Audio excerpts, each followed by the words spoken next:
President William Ruto ni ahinyĩrĩirie ambunge na atongoria ethĩ kwĩhotha kũrũgamĩrĩra bũrũri ikĩro-inĩ itiganĩte na kũmatha ũgĩ ũrĩa ũngĩmateithĩrĩria ũmũthĩ ona rũciũ.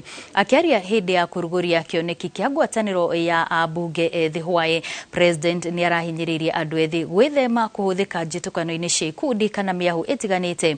Akiuga nĩ ahinyĩrĩirie kũnyitĩrĩra na kuona atongoria ethĩ njĩra harĩ arĩa athure. President amerite mehothe gũcirĩra mũingĩ ũrĩa ũmatuĩte bunge-inĩ na njĩra ya kũrehe mawatho marateithia mũingĩ.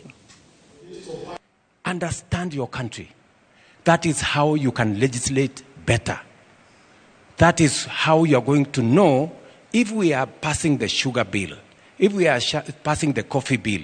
If you have never been to a coffee growing area, what meaningful contribution can you make in parliament?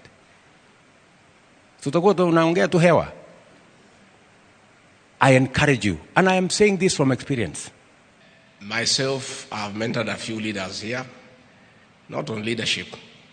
Some of you have come to me when they have challenges in their marriages. I talk to them and they settle down. Others want mentorship on how to quit drinking and become sober. Having been a serious drunkard and being a sober person, I can mentor you that line. Young people, this is your country.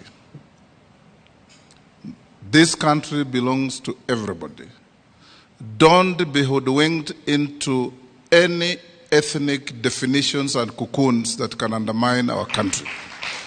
That this association of young parliamentarians transcends not just our party lines and our party divide, but this, as young leaders, their leadership in this organization transcends even their regional and ethnic backgrounds, because that is the future of our country, Your Excellency. I want to tell you there is nothing more powerful than a generation that is in tune with its season and its cause and knows why it is there to exist.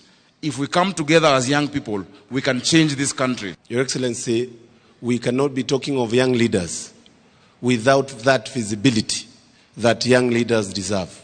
So you have a responsibility before God and before men to continue mentoring us, and the mentorship must be across board. It must be within your party, and more importantly, even those who are not members of our party. Why? Because the friends of today are not the friends of tomorrow, and neither are the enemies of today the enemies of tomorrow. It is tomorrow that I will take Babu Owino to be my running mate, and we shall form government together, and we are not members of the same party today. Your Excellency, through your government, I want to say that 2.6 million young people of our republic have benefited with 18 billion through the Youth Development Fund.